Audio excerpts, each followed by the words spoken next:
তো দেখো পাঙ্গাস মাছের পিসগুলো কত বড় বড় নিয়েছি, যাতে দেখতেও ভালো লাগে আর খেতেও ভালো লাগে। মাছগুলো দিয়ে দেবো, খাবো, খেয়ে দেখি কেমন হয়েছে।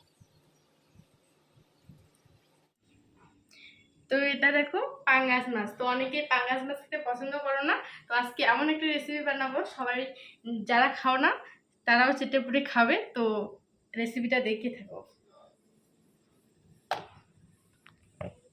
তো দেখো পাঙ্গাস মাছের পিসগুলো কত বড় বড় নিয়েছি, যাতে দেখতেও ভালো লাগে আর খেতেও ভালো লাগে। দেখো কত বড় বড়, দারুণ দেখতে।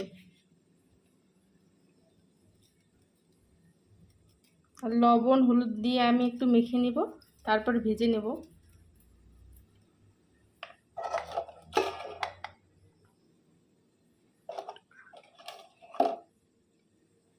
আমি কিভাবে রান্না করি।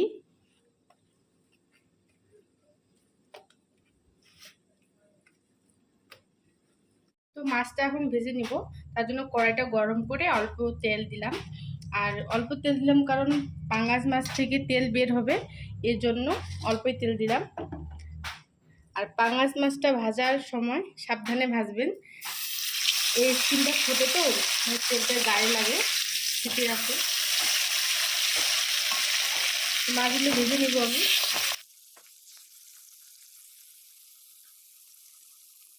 তো পাঙ্গাস মাছটা আমার ভাজা হয়ে গেছে, একটু কড়া করে ভেজে নিলাম। ভালো ভালো করে কড়া করে ভাজলে।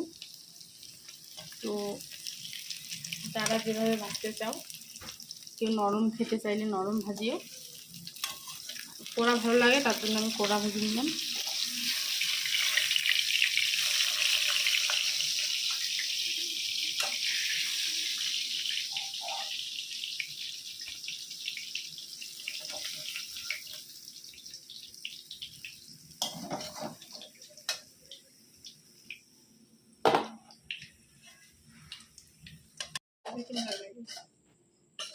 তো মাছটা আমি আজকে রান্না করব আলু দিয়ে। তো আলুটা আমি মিডিয়াম সাইজ করে কেটে নিয়েছি।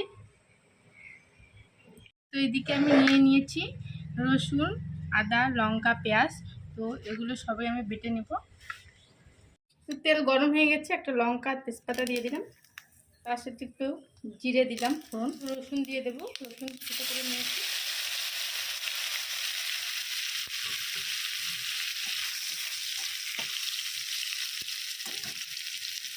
এবার আলুটা রেখেছি ওটা দিয়ে দেবো।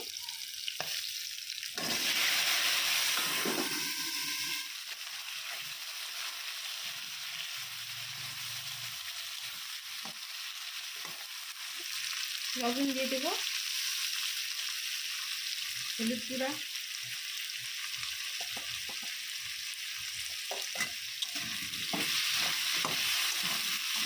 আদা আর মরিচটা বেটে নিয়েছি ওটা দিয়ে দেবো।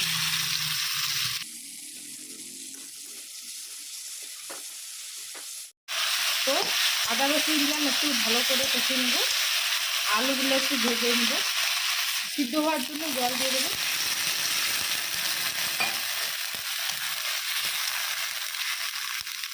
তো 10 মিনিটের জন্য ঢাকা দিয়ে রাখবো, যাতে ভালো করে সিদ্ধ হয় আলুটা। ততক্ষণে সিদ্ধ হয়ে যাক।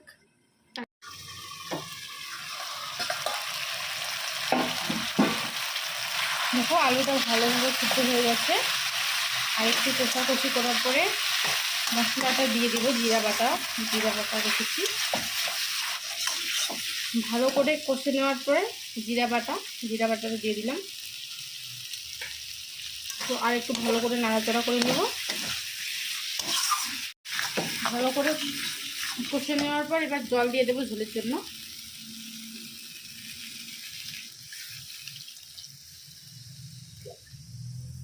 না ঝোল ঝোল খাই, তার জন্য ঝোল, আর ঝোলেই ভালো লাগে।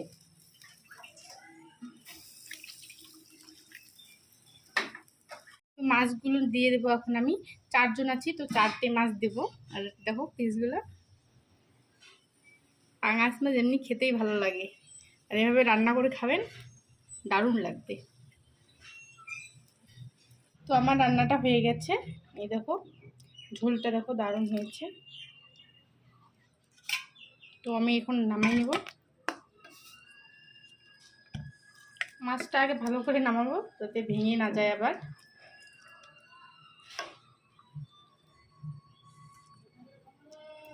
এভাবে ট্রাই করে দেখেও ভালো লাগবে খেতে।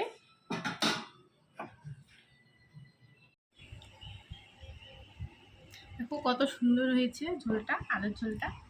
তো এবার খাবো, খেয়ে দেখি কেমন হয়েছে। আলুটা কত সুন্দর সিদ্ধ হয়েছে।